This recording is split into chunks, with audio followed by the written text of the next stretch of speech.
వ్యాస మహాభారతము నుండి కర్ణ వృత్తాంతము. కురుక్షేత్రమున 16వ రోజు ఉదయం నుండి 17వ రోజు సాయంకాలం వరకు. కురుక్షేత్ర యుద్ధాన్ని చూసి వచ్చిన సంజయుడు ఆ యుద్ధ విశేషాలు ఈ విధంగా ధృతరాష్ట్రునితో చెప్పడం మొదలుపెట్టాడు.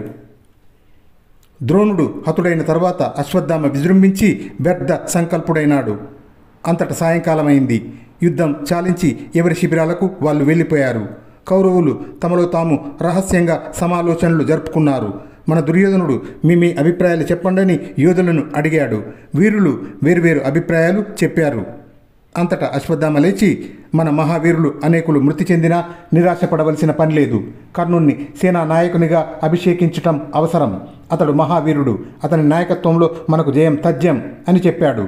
రాధేయుడిపైననే ఆశ పెట్టుకుని ఉన్న సుయోధనుడు సంతోషించి కౌరవ సైన్యానికి నాయకుడపై శత్రువులను సంహరించుమని కర్ణుణ్ణి కోరాడు. కర్ణుడు వెంటనే అంగీకరించి, సుయోధన, కృష్ణుడితో సైతంగా పాండవులు అందరినీ చంపేస్తానని మునుపు ఒకసారి నీతో చెప్పాను.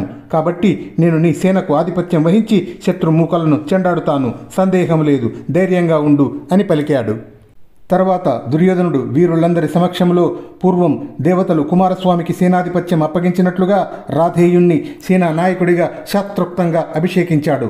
అలా అభిషిక్తుడైన కర్ణుడు బ్రాహ్మణులకు గో భూ హిరణ్యాది దానాలను ఇచ్చి వారి ఆశీర్వాదాలు అందుకున్నాడు. రాజులందరూ రాధేయుణ్ణి ప్రస్తుతించారు.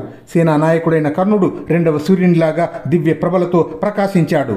అంతటా అతని ఆజ్ఞానుసారం సూర్యోదయం వేళకల్లా కౌరవ సైన్యం యుద్ధ సన్నద్ధమై నడిచింది. రథాలు, ఏనుగులు, గుర్రాలు, సైనికులు నడుస్తూ ఉంటే భూమి అదిరింది.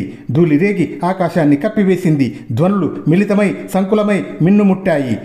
తలమనే దంత ప్రభలతో వెలుగొందే పతాకము, బలాకావర్ణము గల గుర్రాలు, నాగ కక్షం గల ధ్వజంతో సూర్యతుల్యమైన రథం ఎక్కి రాధేయుడు అభేద్యమైన కవచాన్ని ధరించి కాంచన కార్ముకం చేతబట్టాడు.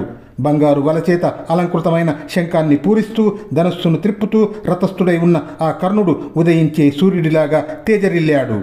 చతురంగ బలాలు అతన్ని అనుసరిస్తూ వెళ్లి రణభూమిలో అడుగుపెట్టాయి. అలా రాధేయుడు అగుపించగానే కౌరవ వీరులు భీష్మ ద్రోణాది మహావీరుల పతనాన్ని మర్చిపోయి అంతకుముందున్న దుఃఖాన్ని విడిచిపెట్టారు. వారిలో నూతన ఉత్సాహం పెల్లుబికింది.